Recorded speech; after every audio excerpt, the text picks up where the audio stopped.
whether Samsung will release its next ultra-high-end device as soon as some reports claim and many insiders expect.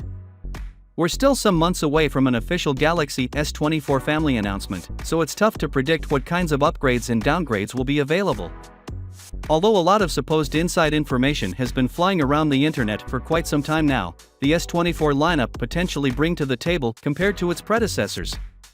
Some details are obviously more surprising than others, and some have a better commercial chance than others, while a few rumors and reports appear to be directly contradicting one another. But that's where Yoga's Bar comes in today, aiming to clear the air and shed light on a slew of key specs for all three members of the next-gen Galaxy S24 roster.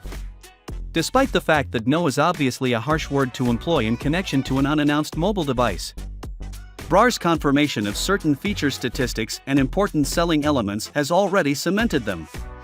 For example, the flat display and titanium frame of the Galaxy S24 Ultra have been in the headlines for months. We can clearly see why Samsung believes their non-foldable superphone is superior.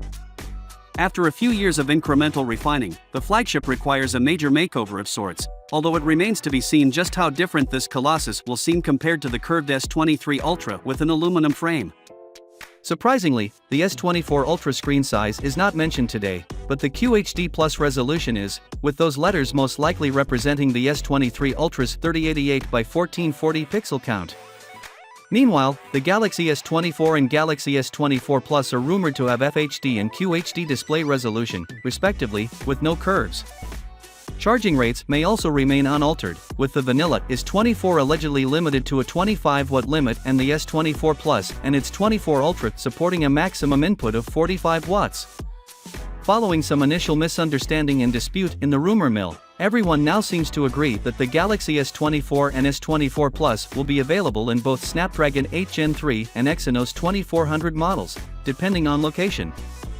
Finally, what are your thoughts about it? So with that being said, let me know your thought in the comment below, and if you are new here, please subscribe. Peace out.